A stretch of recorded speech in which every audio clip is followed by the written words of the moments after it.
Hey, this is another random review. I don't know how long this will be. But from a film I rewatched called Dreamhouse. Now, this is a film from 2011, which got quite a lot of bad reviews. And I don't really understand why. Granted, this is one of those films that if you watch the trailer, it gives everything away. So that doesn't help. I would say, honestly, if you ever do see this film, don't bother watching the trailer because it gives the entire, pretty much the entire fucking film, including any twists, away. Apparently, the director, Jim Sheridan, this was not his final cut, and the actors and director were unhappy about it. So I guess there were some post-production woes. But I thought this was a fairly decent mystery drama, mainly because the cast did a really solid job, especially Daniel Craig. Daniel Craig I do like as an actor. Not only as James Bond, but I love Cowboys and Aliens, which I reviewed on here. I thought he did great in this. I like Naomi Watts. You have Rachel Weisz from The Mummy and The Mummy Returns. Elias Koteas, Casey Jones from the 90s Ninja Turtle movie. He's in this movie. It's always cool to see him. Movie's not that long. It's only like an hour and 32 minutes. The two little girls who play the kids, they were not annoying. They were not irritating. I liked where the story went because usually these kind of movies,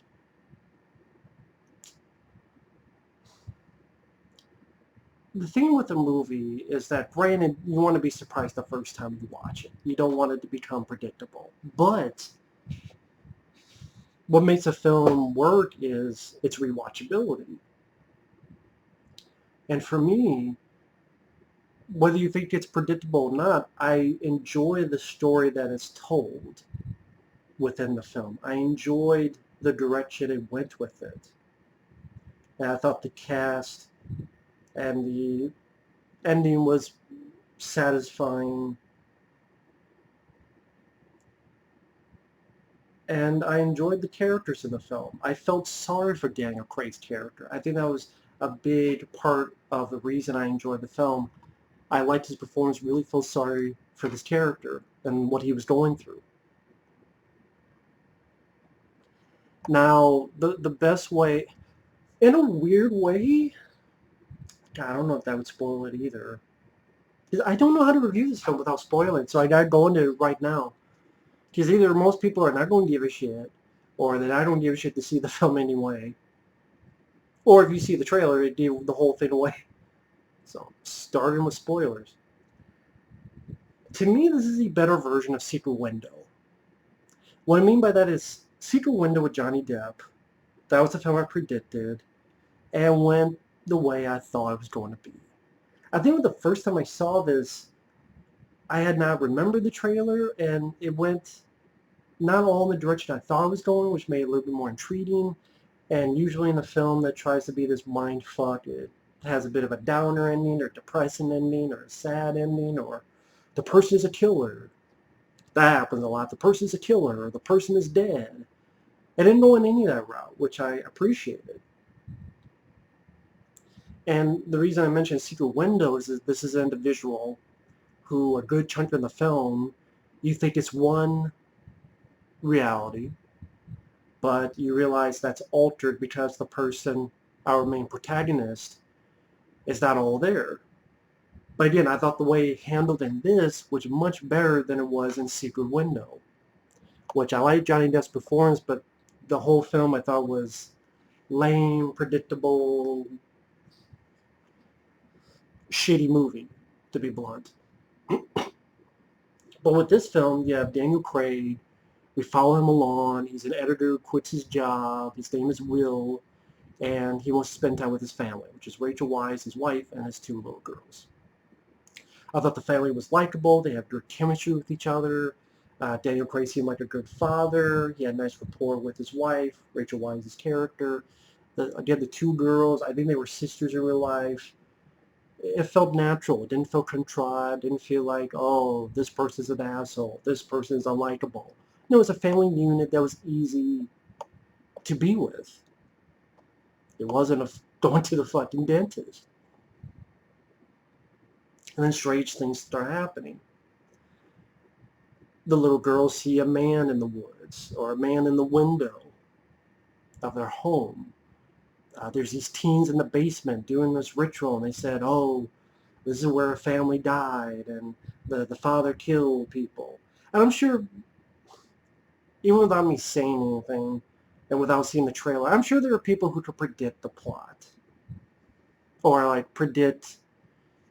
But I think most films like this go into more a downbeat, depressing route. And I appreciate it went a different route.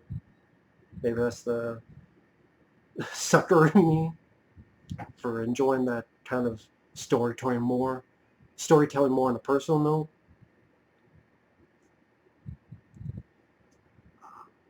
But these sort of weird interactions, for example, Naomi Watts, who's the neighbor, treats him a bit awkward. Naomi Watts' daughter treats him even more awkward. When Naomi Watts, she's invited, Rachel Weisz doesn't come down to say hello. And you're okay, what's all this weird stuff going on? And then you come to find out this father years ago killed his family. He was shot. Oh, the guy used to be in this asylum. Daniel Craig goes there, and this doctor shows him footage and shows Daniel Craig himself. He was the guy back in the day. The reason he called himself Will was because of his tag on his, when he was a patient, it was like W111 or something like that, or WI11, or so he just thought that was Will, and then it was like it was like 81010, so the 81010 or 1010, 81010, which is, he created himself this fantasy world, and he didn't remember anything. He stopped believing he was this other guy, Peter Ward, and he found a new name. And no, this stuff didn't happen. I'm this guy named Will. He made himself an alternate reality, that his family was still alive, that he's this new character. I thought the scene where he finds out shows some really wonderful acting from Daniel Craig, where he's dumbfounded and he can't believe it and he's tearing up, but it's not over the top, it's not hokey or cheesy. That's one of those scenes I would pop up and go, you know what, that shows that he's a good actor. People who think he's not a good actor, watch the scene when he finds out the truth. And I also like about that, it's not the final reveal, because usually most movies, they go up to that, it's the final review, and you're either let down, or like, what, or the number 23, or fucking Shutter Island. And you're like, huh? But this is not the culmination of the movie. That's one of the things I appreciated, is that there's still a good chunk of story to tell, and that's not the whole truth. Which again made the story more interesting to me, is that you rewatch it, you pick up on certain things, why this character did this, why this thing was in the house. And like Daniel Craig comes back and you realize that the house he envisioned, which are all nice and pretty, is actually run down and shit's broken and it's dirty and his family's not really there, but yet he like desperately wants to communicate with them, but yet he has to figure maybe I should let him go.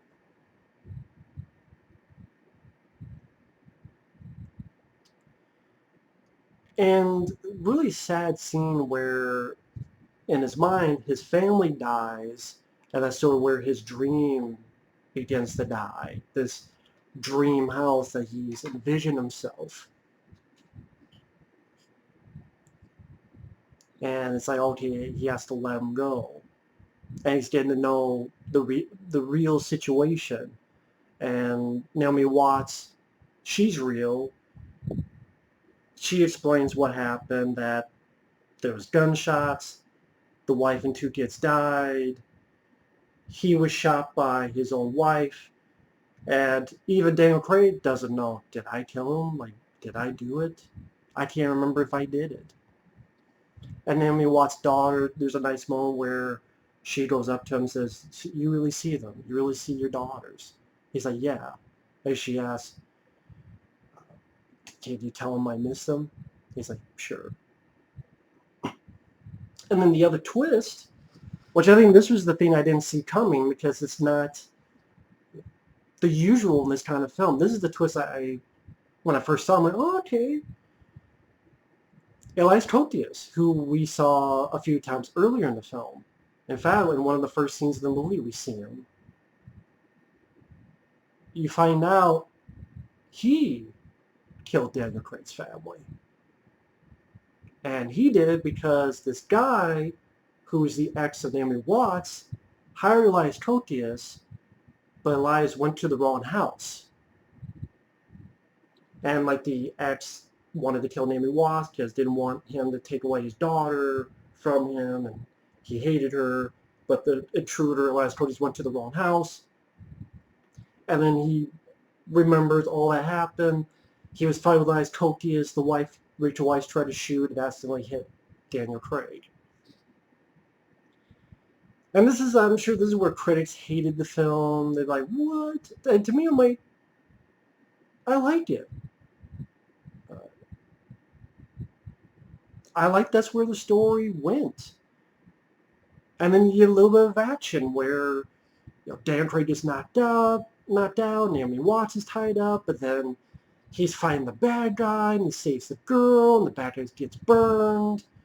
And people go, oh, it's such an uninspired ending. No, Secret Window is an uninspired ending. The number 23 is an uninspired ending. People want to shoot me for this. Shutter Island is an uninspired ending to me. That's just my opinion. No one has to agree with me. To me, this was more interesting than those endings. This was the non-typical ending in this kind of flick. One of the things I was confused about is that I don't know if the movie was trying to say that Rachel Weisz was just this hallucination, that she did exist and she died with the kids, but that throughout the movie, was she this hallucination that Daniel Craig was seeing, or was she an actual ghost? Because there's one point in the end where it looks like she moves these chimes, and then the killer, one of the intruders turn to shoot and distracts him. I'm like, is that meant to be a ghost? Because she's there even when Daniel Craig's character's been knocked out. And it's not like anyone sees her, although one guy kind of... That's what I mean, like, was it trying to be a ghost the whole time? And I know most people would probably be like, well, that's really crappy storytelling. And I can understand why, but to me, it's kind of like...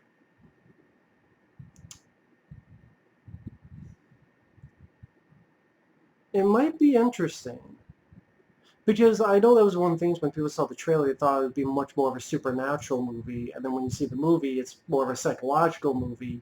But if that aspect is true and that was a ghost, then it still is a supernatural movie. So that's what I mean. That bit's kind of confusing. I kind of wish they would have gone gung-ho one way or another, but it's kind of dawdling in the middle. And I'm like, what are you trying to tell us, movie?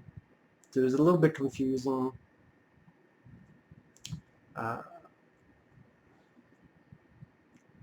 That was really one of my few complaints about the film. I mean, overall, I liked it. I don't repeat myself, but I liked the story that was being told. I really felt sorry for Daniel Craig's character. I thought he gave a really good acting performance, so I revisited for that mainly. I thought the rest of the cast did well. It's always nice to see Weisz Koteas in another movie, since I'm such a big sucker for the 90s Ninja Turtle movie. I like that it did not end in a typical cliche fashion. People are like, yeah, it is. No, I mean, the cliche fashion would have been, oh, Daniel Craig, he's crazy, and he killed, and now he's going to kill again, and what? He's going to try to kill Naomi Watts and the daughter, because he's crazy now. You've seen that dozens of times. Or, oh, he realizes he's crazy and he puts himself back to the institution. I think that's what happens in the number 23, actually. But here, it was more satisfying. And I think that makes the story more rewatchable as well.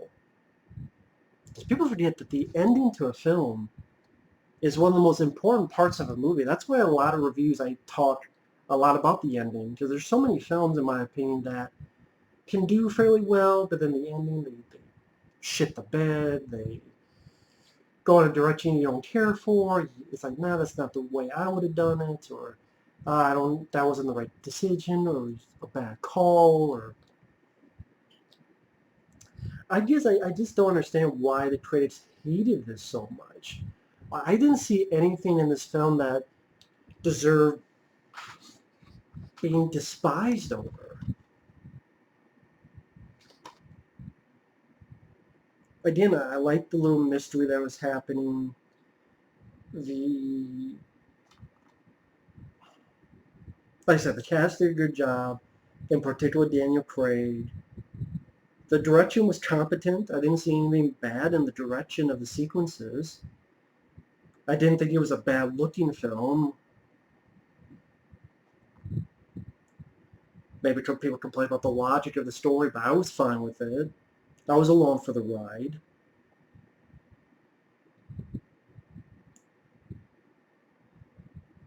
Maybe it didn't have me at the edge of your seat, but to be honest, I can't think of many thrillers that are on the edge of my seat. Maybe I'm entertained by them, like this film, but edge of my seat, uh, not a ton. But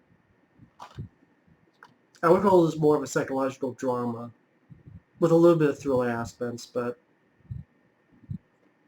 yeah, Dreamhouse, I like it. I enjoy it. I'm fine with it. And yeah, I don't think it was as bad as the critics made it out to be. But that's just me. But either way, I'll watch that 10 times over Secret Window with a number 23. But anyway, thanks for watching. Take care. And we'll see you in the next video. Later.